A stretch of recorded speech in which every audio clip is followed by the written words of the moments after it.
അപ്പൊ ഇന്ന് വലിയ തിരക്കില്ലാത്ത ദിവസമാണല്ലേ ഡോക്ടർ? ഞാനും 2 ദിവസമായി ആലോചിക്കുന്നതൊന്ന് വരണമെന്ന്. ഏതായാലും ചെക്കപ്പിനുള്ള സമയമായല്ലോ. പിന്നെ രാവിലെ മുതൽ എന്തോ ചെറിയ വിഷമം പോലെ. ഏയ്, അങ്ങനെ ബുദ്ധിമുട്ടൊന്നുമില്ല. ശരി, അപ്പൊ ഞാൻ വരാം. ഓക്കെ.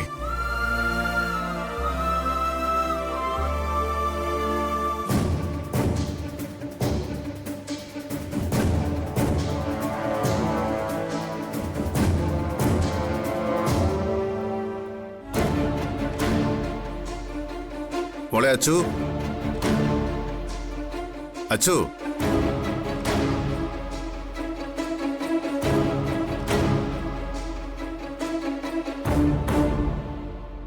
മോളുടെ തിരക്കെല്ലാം കഴിഞ്ഞോ? കഴിഞ്ഞച്ചാ.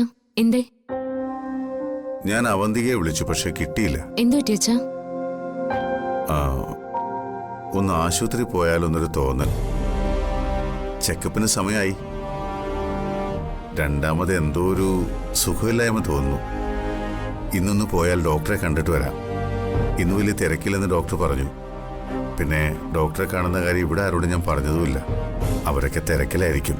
കൂടെ ഞാൻ വന്നാ പോരെ അച്ഛാ? എന്നാ മോള് വേഗം റെഡിയായിട്ട് വാ. ഇത്രയും കാലം ഇതൊക്കെ അവന്തികയുടെ ജോലിയായിരുന്നു. ഇപ്പോ അവൾക്ക് ശ്വാസം വിടാൻ പറ്റാത്ത തിരക്കായി. ഇതൊക്കെ ഇനി ഞാൻ നോക്കിക്കോളാം അച്ഛാ. അവന്തികടുത്തെ വെറുതെ ബുദ്ധിമുട്ടിക്കണ്ട. വീടും കമ്പനിയൊക്കെ ആയി പാവം കിടന്ന് ഓടുന്നത് കണ്ട വിഷമം തോന്നും. ഭയങ്കര ഹാർഡ് വർക്കാ മോളെ. അതുമാത്രമല്ല അവളിൽ നിന്ന് പഠിക്കേണ്ടത്. ഒരു ലക്ഷ്യം വെച്ചാൽ അത് പൂർത്തീകരിച്ചേ പിന്മാറും. അതിനുവേണ്ടി എന്ത് തന്ത്രങ്ങളും പ്രയോഗിക്കും. ഞാൻ അവളിൽ കണ്ട ഏറ്റവും വലിയ ഗുണം അതാ. ചിലപ്പോ നമ്മൾ പോലും ആലോചിക്കും ഇത് നടക്കുവോ നടക്കില്ലയോ എന്നൊക്കെ. പക്ഷെ അവളത് നടത്തിയിരിക്കും. അങ്ങനെയാണ് നമ്മുടെ വളർച്ച ഇത്രയും വേഗത്തിലും വലിപ്പത്തിലും ആയത്. അറിയാച്ചാ, നമ്മൾ കാണാറുള്ളതല്ലേ, ഭയങ്കര ഡിസിഷൻ പവറുള്ള ആളെ എടുത്തി. അവളുടെ ഓരോ പ്രവൃത്തിക്കും ഒരു ലക്ഷ്യമുണ്ടാവും. നിന്നെ ഈ വീട്ടിലെ മരുമകളായി തിരഞ്ഞെടുത്തതിലും അവൾക്കൊരു ലക്ഷ്യമുണ്ട്. അത് ഈ വീട്ടിലെ എല്ലാവരുടെയും നന്മയാ. നിന്നെ പോലൊരു മോൾക്ക് ഇങ്ങനെ മനസ്സ് തുറന്ന് സ്നേഹിക്കാൻ പറ്റുമെന്ന് അവൾക്കറിയാം. അതുപോലും എത്ര കൃത്യമായിട്ട് അവൾ ചെയ്ത്. അതാണ് അവന്തികയുടെ കഴിവ്. എഴുത്തിൽ നിന്നും എനിക്ക് ഒരുപാട് പഠിക്കാനുണ്ട്. തൽക്കാലം എഴുത്തി ബുദ്ധിമുട്ടിക്കണ്ട. ഞാൻ പെട്ടെന്ന് റെഡിയായി വരാച്ചാ. ശരി മോളെ.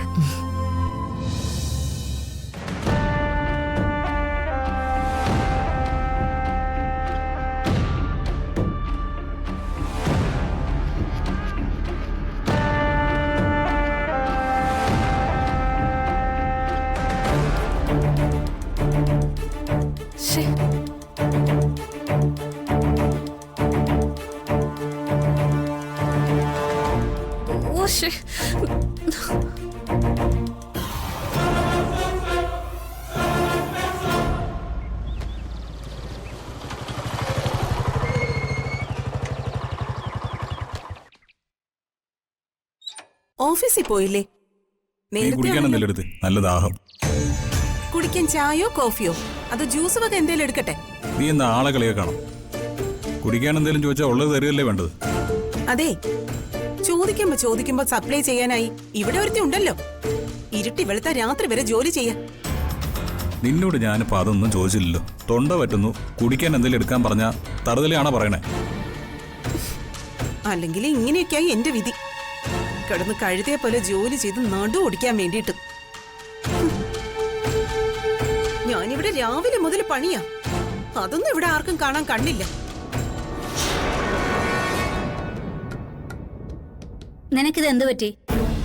എത്ര വിളിച്ചു നിന്നെ? ഞാൻ ഒച്ചിരി മാറി മാറി വിളിച്ചു. എപ്പ വിളിച്ചാലും നിന്റെ ഫോൺ സ്വിച്ച് ഓഫാ. പിന്നെ എന്തിനാ നീ കുന്ത്രാടം കൊണ്ട് നടക്കുന്നത്? ഒരു ആപത്ത് സമയത്ത് വിളിച്ചാൽ കിട്ടൂലമ്മേ. വീട്ടിൽ നിന്ന് ഇറങ്ങിയ അപ്പ ഫോൺ ഓഫാക്കും, അല്ലെങ്കിൽ സൈലന്റ് ആക്കും. ഇത് ആര് പേടിച്ചിട്ടാണാവോ? ഒരു കണക്കിന് ഓഫാക്കി വെക്കുന്ന അമ്മേ സുഖം. സ്വൈര്യം കിട്ടും വീട്ടിൽ നിന്ന് നാട്ടിൽ നിന്നും. നന്നായി. ഇനിയിപ്പോ കമ്പനിയിൽ നിന്ന് ആരെങ്കിലും വിളിച്ചാലോ വല്ല വിവരം കിട്ടോ? ഞാൻ ഉച്ചയ്ക്ക് ശേഷം ലീവ് പറഞ്ഞിട്ടാ വന്നത്. നീ എന്താ ഇപ്പൊ ഓടി വരാൻ കാരണം? ഒരു ലോണിന്റെ അടവുണ്ടമ്മേ. പേഴ്സ് എടുക്കാൻ മറന്നുപോയി. ഇന്നാണോ ലാസ്റ്റ് ഡേറ്റ്? അല്ല, 1-2 ദിവസം കൂടെ ഉണ്ട്. ഇന്നങ്ങ് അടച്ചാൽ കുഴപ്പമില്ല. കയ്യിൽ അടയ്ക്കാനുള്ള പൈസ ഉണ്ടോ? ഇല്ലെങ്കിൽ അച്ഛനോടൊന്ന് ചോദിക്കേ, പെൻഷന്റെ ബാക്കി വല്ലതും കാണും. വേണ്ടമ്മേ, തൽക്കാലം അടയ്ക്കാനുള്ള പണമുണ്ട്.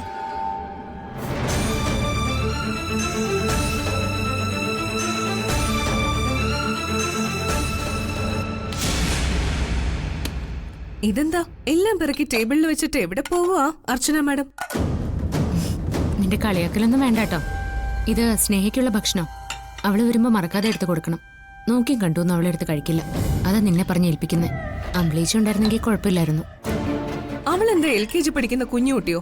നോക്കി പെറുക്കി എടുത്തു കൊടുക്കാൻ. തനിയെ എടുത്ത് കുടിക്കാനും കഴിക്കാനും ഒക്കെ ഉള്ള പ്രായമായല്ലോ.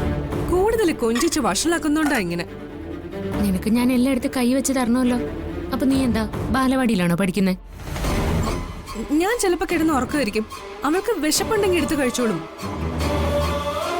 അല്ല അതിരിക്കട്ടെ, എവിടേക്കാ യാത്രയെന്ന് പറഞ്ഞില്ലല്ലോ. ഓ, സച്ചേട്ടൻ വരാന്ന് പറഞ്ഞാണോ അല്ലേ കറങ്ങാൻ പോവാൻ? വന്ന് സച്ചേട്ടനെ കമ്പനി കാര്യങ്ങൾ നോക്കാൻ നേരമില്ല. എപ്പോഴും ഭാര്യയുടെ കാര്യങ്ങൾ നോക്കാനേ സമയമുള്ളൂ. എന്താണ് വെറുതെ കാര്യമില്ലാതെ എന്തെങ്കിലുമൊക്കെ പറയാതെ. ഞാൻ അച്ഛനെ കൊണ്ട് ആശുപത്രിയിലേക്ക് പോവാം. അങ്കിളിന് എന്ത് പറ്റി പെട്ടെന്ന്?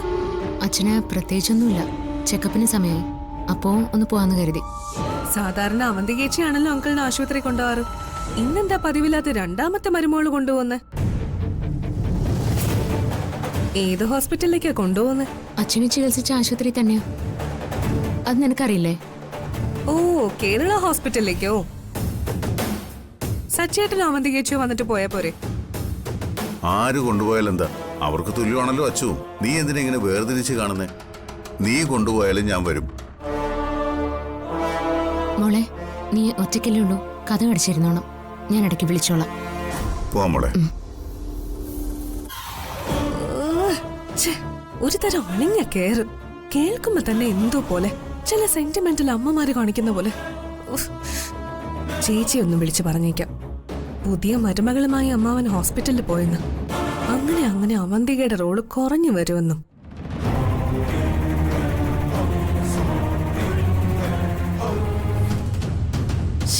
ഈ ചേച്ചി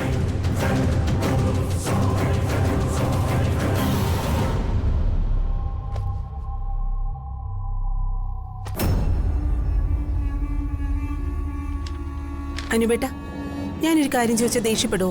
ഞാനെന്തിനാ ദേഷ്യപ്പെടുന്നേ? നീ കാര്യം പറ. അതെ, ഒരു പുതിയ മാള് തുടങ്ങിയില്ലേ? അവിടെ നല്ല ഓഫറാണ് പോലും. ഇന്നും കൂടെ ഉള്ളൂ. മോക്കാണെങ്കില് ഇട്ട് നരച്ച ഉടുപ്പുകളേ ഉള്ളൂ. വില കുറഞ്ഞതാണെങ്കിലും 1-2 ഉടുപ്പുകൾ വാങ്ങാലോ. കൂടെ നമുക്കും എന്തെങ്കിലും.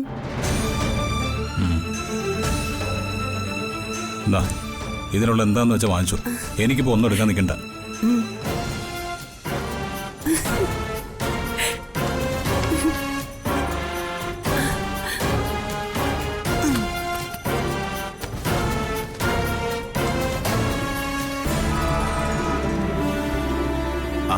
Good morning sir. Good morning. സുഖാണോ? സുഖായിരിക്കുന്നു. അനന്തകൃഷ്ണൻ ഡോക്ടറെ ഒന്ന് കാണാന്ന് വെച്ചു. ഒരു ചെക്കപ്പ് ഉണ്ട്. സുഖല്ലേ? സുഖായിരിക്കുന്നു സർ. ശരി. അച്ഛനെ ഇവിടെ എല്ലാവർക്കും നല്ല പരിചയമാണെന്ന് തോന്നുന്നു. 1.5 മാസം ഇവിടെ കിടന്നതല്ലേ മോളെ. അത്യാവശ്യം എല്ലാവരെയും അറിയാം. കൈവിട്ടു പോയ ജീവിതം തിരികെ തന്ന ആശുപത്രി ഇത്. അതുകൊണ്ട് തന്നെ ഇവിടെ വരുമ്പോ ജീവൻ തിരിച്ചു കിട്ടിയൊരു ഫീലുണ്ട്. ട്രോളിയിൽ ഓർമ്മയില്ലാതെ പോയ ഞാൻ ഇവിടുന്ന് പിന്നെ നടന്നാ പോയത്. സച്ചേട്ടൻ പറഞ്ഞിട്ടുണ്ട് ആ സമയത്ത് അവരനുഭവിച്ച വിഷമം. ഞാനും കൂടി പോയാ പിന്നെ അവർക്ക് ആരാ മോളെ? മക്കൾ എത്ര വലുതായാലും അച്ഛൻ്റെ അമ്മയുടെ ഒരു തണല് അവർക്ക് വലിയ ആശ്വാസമാണ്. അതൊരു ധൈര്യമാണ്. എൻ്റെ മക്കൾക്ക് അവരുടെ അമ്മയുടെ സ്നേഹം അത്രയൊന്നും കിട്ടിയിട്ടില്ല. തീർന്നു പോയിന്ന് ആൾക്കാർ പറഞ്ഞതാ. ഇവിടുത്തെ അനന്തകൃഷ്ണൻ ഡോക്ടർ ഇല്ലായിരുന്നെങ്കിൽ മോളിന്ന് ഈ അച്ഛനെ കാണില്ലായിരുന്നു. നല്ല മിടുക്കൻ ഡോക്ടറാ. നല്ല തങ്കപ്പെട്ട സ്വഭാവവും. ആ, എനിക്കറിയാം. എന്നെ സച്ചേട്ടൻ കാണിച്ചതും ഈ ഡോക്ടറെ തന്നെയാ. ഇവിടെ വേറൊരു ഡോക്ടറുണ്ട്, സന്ധ്യ ഡോക്ടർ. എനിക്ക് അവരെയും നല്ലപോലെ അറിയാം. എങ്ങനെ? എനിക്കും ഒരു ചെറിയ ആക്സിഡന്റ് പറ്റി ഇവിടെ ചികിത്സിച്ചിട്ടുണ്ട്.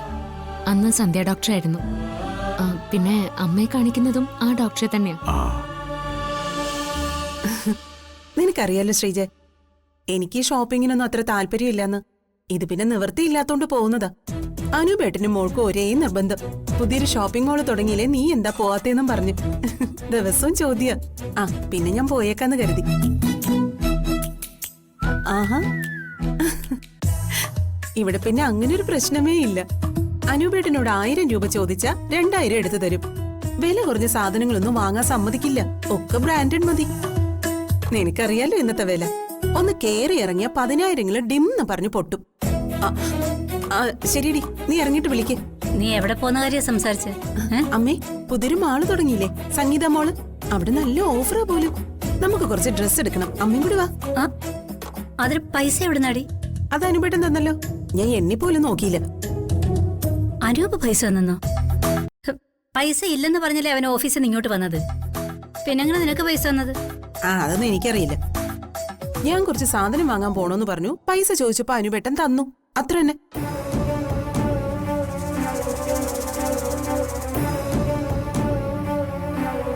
ഇനിയിപ്പോ അമ്മയായിട്ട് അത് മുടക്കാൻ നിൽക്കരുത്. അനുപേട്ടൻ വേണമെങ്കിൽ പൈസ വേറെ എവിടെന്നെങ്കിലും സംഘടിപ്പിച്ചോളും. ഈ ഞെരുക്കത്തിൽ നിനക്കിപ്പോ ഷോപ്പിംഗ് നിർബന്ധമാണോടി? എന്തെങ്കിലും തീരും ഇവിടുത്തെ ഞെരുക്കം. ഞെരുങ്ങി ഞെരുങ്ങി ഇനി ഒന്നും ഞെരുങ്ങാനില്ലല്ലോ. ആകെ കിട്ടുന്ന ഒരു സന്തോഷം ഇത്. ഇതെങ്കിലും ഞാനൊന്ന് അനുഭവിച്ചോട്ടെ. നാളെ എത്രയായി ഒന്ന് പുറത്തു പോയിട്ട് എന്തെങ്കിലും വാങ്ങിയിട്ട്. എനിക്ക് 2 സാരി വാങ്ങണം, മോക്ക് 2 ഫ്രോക്ക് വാങ്ങണം. അമ്മയ്ക്ക് എന്തെങ്കിലും വേണമെങ്കിൽ പറ. എനിക്കൊന്നും വേണ്ട. ഞാൻ നിന്നോട് ദേഷ്യപ്പെട്ടതല്ല മോളെ. ഇപ്പോഴത്തെ ഇവിടുത്തെ അവസ്ഥ പറഞ്ഞതേ ഉള്ളൂ. ഇന്നെന്തോ ബാങ്കിലെ അടവ് തീയതിയാ. അതിനുള്ള പൈസ എടുക്കാൻ വന്നല്ലേ അവൻ പറഞ്ഞത്. അതായിരിക്കും നിനക്ക് തന്നത്. മോളെ, അവൻ ഇനി വേറെ എവിടെ ചെന്ന് കടം വാങ്ങും? നീയും കൂടെ അതൊന്നും ആലോചിക്കണ്ടേ? അത്യാവശ്യത്തിലുള്ള തുണികളൊക്കെ ഇവിടെ ഇല്ലേ? അമ്മ ഇപ്പോഴും ഇങ്ങനെ ഇവിടുത്തെ അവസ്ഥയെന്നും പറഞ്ഞ എന്നെ ഇങ്ങനെ കുത്തണ്ട. ഈ അവസ്ഥ അടുത്ത കാലത്തൊന്നും മാറില്ലെന്ന് എനിക്കറിയാം. എന്നും കുന്നും ഞാൻ പുറത്തു പോയി കണ്ടമാനം ഒന്നും വാങ്ങാറില്ലല്ലോ. ഉണ്ടോ? വല്ലപ്പോഴും ഒന്ന് പുറത്തു പോകുമ്പോ ഉടുക്കാൻ നല്ലൊരു സാരി എനിക്കുണ്ടോ? അമ്മ എപ്പോഴെങ്കിലും അത് അന്വേഷിച്ചിട്ടുണ്ടോ? 50 വയസ്സുള്ള തൈക്കളവിയൊന്നും അല്ലല്ലോ ഞാൻ. അവര് പോലും ഇന്ന് അടിച്ചു പൊളിച്ചാ നടക്കുന്നത്. അമ്മ എന്തൊക്കെ പറഞ്ഞാലും ഞാൻ പോവും. അതിന്റെ പുറത്ത് വരുന്നതൊക്കെ വരട്ടെ. എന്റെ കാര്യം വരുമ്പോ എല്ലാത്തിനും മുടക്കാം. ബാക്കി ഒന്നിനും ഒരു കുറവുമില്ല. അപ്പൊ പൈസ മാനത്തുനിന്ന് പൊട്ടി വീഴുന്നതാണോ? ഒക്കെ എന്റെ കെട്ടിയം കൊണ്ടുവരുന്നതല്ലേ. എന്തിനാ വല്ലവരെയും പറയുന്നത്? കെട്ടിയോന് പറഞ്ഞാ മതിയല്ലോ.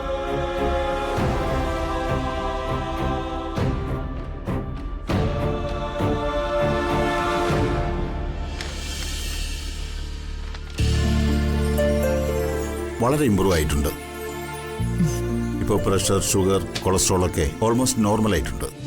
ഓ, ഇതിങ്ങനെ തുടർന്നു പോയാൽ നത്തിങ് ടു വറി. എക്സസൈസ് എങ്ങനെയുണ്ട്?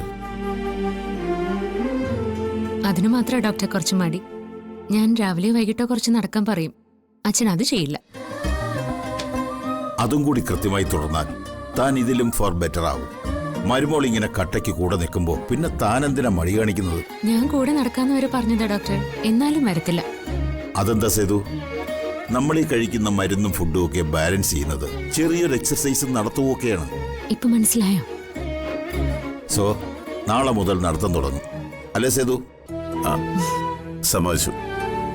അതിന്റെ ഒരു കുറവിനി വേണ്ട. ഇല്ലെങ്കിൽ തന്റെ മരുമകൾ മിക്കവാറും തന്നെ കയ്യിൽ പിടിച്ച് വലിച്ചുകൊണ്ട് നടക്കും. സൂക്ഷിച്ചോ. ഇന്നത്തെ കാലത്ത് അമ്മായി അച്ഛനോടും കുടുംബത്തോടും ഇത്രയും സ്നേഹമുള്ള ഒരു മരുമകളെ കിട്ടിയതിൽ താൻ ഭാഗ്യവാനാടോ. ഇവിടെ എന്റെ മരുമോളല്ല ഡോക്ടർ, എന്റെ മകള് തന്നെയാ. ഫുഡിൽ ഗ്രീൻ ലീവ്സ് നല്ലപോലെ കൂട്ടിക്കോ. നോൺ കഴിക്കരുത്. സ്കിൻലെസ് സോഫ്റ്റ് മീറ്റ്സ് അതാകാം. പിന്നെ ഫ്രൂട്ട്സ്. അപ്പോ ഞാൻ ചില മരുന്നുകളുടെ ഡോസ് കുറയ്ക്കുകയാണ്. നമുക്കൊന്ന് പരീക്ഷിക്കാം. എന്തെങ്കിലും കുഴപ്പം തോന്നുന്നുവെങ്കിൽ വിളിച്ചു പറയണം. ശരി ഡോക്ടർ. ഹലോ സ്നേഹ. എടുത്തി പിന്നെയും എന്നോട് പറയാതെ വീട്ടിൽ പോയോ? ഇല്ല മോളെ, എടുത്തി അച്ഛനെയും കൊണ്ട് ഹോസ്പിറ്റലിൽ വന്നതാ. ഹോസ്പിറ്റലിലോ? അച്ഛൻ എന്തു പറ്റി? ഒന്നുമില്ല, ഒരു ചെക്കപ്പ് മാത്രം. അനഘ പറഞ്ഞില്ലേ ഞങ്ങൾ വന്ന കാര്യം? അവൾ ഒന്നും പറഞ്ഞില്ല ഏട്ടത്തി. ഞാൻ ഒന്നും ചോദിച്ചതുമില്ല. വെറുതെ എന്തിനാ വഴക്കുണ്ടാക്കുന്നേ? അവളോട് എന്തേലും ചോദിച്ച വായി തോന്നുന്നത് പറയും. അമ്പിളീച്ച ഇല്ലാത്തോണ്ട് മൂക്കുള്ള ഭക്ഷണം എല്ലാം എടുത്തു വെച്ച് അവളെ പറഞ്ഞ് ഏൽപ്പിച്ചിട്ടാ എടുത്തി വന്നത്. അവൾ അതൊന്നും എന്നോട് പറഞ്ഞില്ലല്ലോ. നിങ്ങൾ എപ്പോ വരും? ഞങ്ങളിതേ ഇപ്പൊ ഇറങ്ങും. ഡോക്ടറെ കണ്ടു. അച്ഛന് മരുന്ന് വാങ്ങിയും കഴിഞ്ഞു. അച്ഛൻ എന്തെങ്കിലും പ്രശ്നമുണ്ടോ ഏട്ടത്തി? കുഴപ്പമൊന്നുമില്ല മോളെ. ഡോക്ടർമാർക്ക് ജീവിതത്തിൽ റിട്ടയർമെന്റ് ഇല്ലല്ലോ. നമ്മളൊക്കെ ഒരു സമയമാകുമ്പോൾ ഒന്നിനും കൊള്ളാത്തവരായി വീട്ടിൽ തന്നെ ഇരിപ്പാവും. അതാണ് സഹിക്കാൻ പറ്റാത്തത്. അതിനെയും മനസ്സുകൊണ്ട് ഉൾക്കൊള്ളാൻ കഴിയണം സേതു. ഇന്നത്തെ കാലത്ത് റിട്ടയർമെന്റ് കഴിഞ്ഞാണ് ആൾക്കാർ ജീവിതം എൻജോയ് ചെയ്യുന്നത്. എന്തെല്ലാം മാർഗങ്ങളുണ്ട്. സാമൂഹ്യ പ്രവർത്തനം, കൊച്ചു പൊതുപ്രവർത്തനം, അങ്ങനെ എന്തെല്ലാം. ഞങ്ങൾ ഡോക്ടർമാര് മരിക്കുന്നതുവരെയും പേഷ്യൻസിനെയും അവരുടെ ആരോഗ്യത്തെയും ശ്രദ്ധിച്ച് ജീവിച്ചാലേ മതിയാകൂ. ഇനി ആകെയുള്ളൊരാഗ്രഹം പേരക്കുട്ടികളെ ലാളിച്ചും കളിപ്പിച്ചിരിക്കാന്നുള്ളതാ. അതിനി എപ്പോഴാന്നറിയില്ല. താൻ കിടന്ന് തിരക്ക് കൂട്ടാതോ, ഒക്കെ സമയമാകുമ്പോൾ നടക്കും. അർച്ചനയുടെ ഫാമിലി എങ്ങനെ? തന്നെ പോലെ ബിസിനസ്സാണോ? ഒരു സ്കൂൾ മാഷിന്റെ മോളാ. വലിയ പ്രാരാബ്ദത്തിൽ വളർന്ന കുട്ടിയാ. എന്നാലും നല്ല ടാലന്റഡാ. മൂത്ത മരുമകൾ കണ്ടുപിടിച്ചതാ. ജീവിതത്തിൽ ക്രൈസിസ് ഉള്ളവർക്ക് ജീവിതം മധുരമായി തോന്നൂ. എന്തായാലും സ്വന്തം അച്ഛനെ പോലെ തന്റെ പുറകെ നടന്ന് ശുശ്രൂഷിക്കാൻ തനിക്കൊരു മകളെ കിട്ടിയല്ലോ. ഇപ്പൊ തന്നെ കണ്ടില്ലേ, അത്രയും ആളുകൾ അവിടെ ഉണ്ടായിരുന്നിട്ടും തന്റെ കൂടെ വന്നതാരാ? Archana. She's a good and very responsible girl. അയ്യോ, നീ ഇങ്ങനെ വിശേഷം ചോദിച്ചോണ്ടിരുന്ന എങ്ങനെയാ? അച്ഛൻ ഡോക്ടറെ അടുത്തിരിക്കല്ലേ, ഞങ്ങൾ അങ്ങോട്ടല്ലേ വരുന്നേ. ഓക്കെ എന്നാ. അർച്ചന,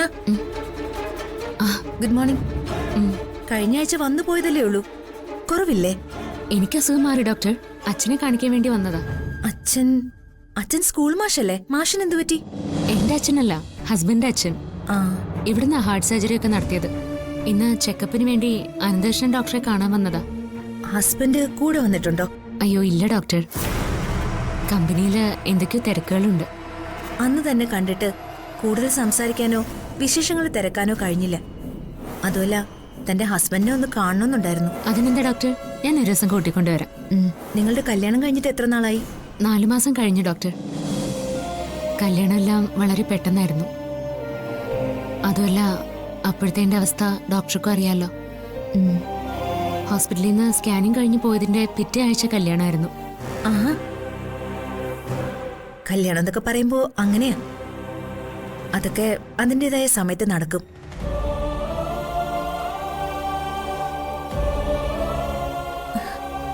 ആട്ടെ, എങ്ങനെ പോകുന്നു ഫാമിലി ലൈഫ്? ഹാപ്പി ആയിട്ട് പോകുന്നു. അന്നത്തെ പോലെ ഇപ്പൊ എന്തെങ്കിലും ബുദ്ധിമുട്ട് അർച്ചനയ്ക്ക് തോന്നുന്നുണ്ടോ? പ്രത്യേകിച്ചൊന്നുമില്ല. ഇടയ്ക്ക് വയറ്റിലൊരു വേദന വരും, ഒരുതരം കൊളുത്തിപ്പിടിക്കുന്ന പോലെ. 1 സെക്കൻഡേ കാണൂ, പക്ഷെ അത് ഇത്തിരി കടുത്ത വേദനയാണെന്ന് മാത്രം. അത് ഇനിയും ഇടയ്ക്കിടയ്ക്ക് വരുന്നുണ്ടെങ്കിൽ നമുക്കൊന്ന് ചെക്കപ്പ് ചെയ്ത് നോക്കാം. വേണമെങ്കിൽ ഒരു സ്കാനും ചെയ്യാം. ഇപ്പോഴാ ഓർത്തത് ഡോക്ടർ. എന്റെ കല്യാണത്തിന് ഒരാഴ്ച മുമ്പേ ഞാനൊരു സ്കാനിങ് ചെയ്തിരുന്നല്ലോ.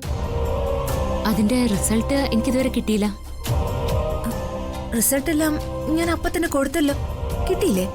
ഇല്ല ഡോക്ടർ, അന്ന് കുഴപ്പമൊന്നുമില്ലെന്ന് അച്ഛനോട് പറഞ്ഞതേ ഉള്ളൂ. റിപ്പോർട്ട് കൊടുത്തില്ല. അച്ഛനത് പിന്നീട് ചോദിച്ചു വാങ്ങാന്ന് പറഞ്ഞിരുന്നു. തിരക്ക് കാരണം വരാൻ പറ്റിയില്ല.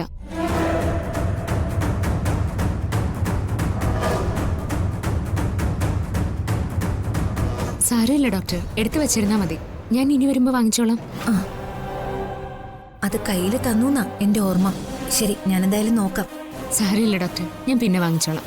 അച്ഛൻ അവിടെ കാത്തു നിൽക്കുന്നുണ്ടാവും. ഞാൻ അങ്ങോട്ട് ചെല്ലട്ടെ.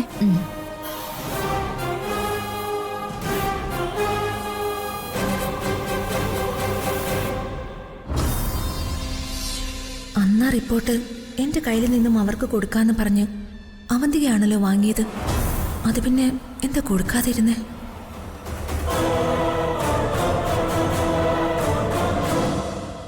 അതേടി, ഞാൻ വരാം. നമുക്ക് അന്ന് പോവാം. സിനിമയ്ക്കൊന്നും വരാനുള്ള സമയമൊന്നും ഇല്ലടി ഇവിടെ. ഓ ഓക്കെ. എവിടെ ഇവിടുത്തെ ആൾക്കാരൊക്കെ? ആരും കാണുന്നില്ലല്ലോ. ഞാൻ വിളിക്കാം. ഞാൻ ഇത്ര തവണ ചേച്ചിയെ വിളിച്ചു, കിട്ടിയില്ലല്ലോ. മീറ്റിംഗിലായിരുന്നു. ഫോൺ സ്വിച്ച് ഓഫ് ആയെന്ന് തോന്നുന്നു. സ്വിച്ച് ഓഫ് ഒന്നും അല്ലായിരുന്നു, പരിധിക്ക് പുറത്തായിരുന്നു. എന്തായിരുന്നു കാര്യം? അങ്കിളിനെ ആശുപത്രി കൊണ്ടുപോയി. ആശുപത്രിയിലോ? എന്തുപറ്റി? എന്തോ രാവിലെ ചെറിയ വിഷമം തോന്നിയെന്നോ ബുദ്ധിമുട്ട് തോന്നിയെന്നോ ഒക്കെ പറയുന്നത് കേട്ടു. ആരെ കൊണ്ടുപോയത്? അർച്ചന, അല്ലാതാരാ? ഏതാശുപത്രിയിലെ കൊണ്ടുപോയത്? കേരള ഹോസ്പിറ്റലാണെന്ന് തോന്നുന്നു. അങ്ങനെയാ പറഞ്ഞ്.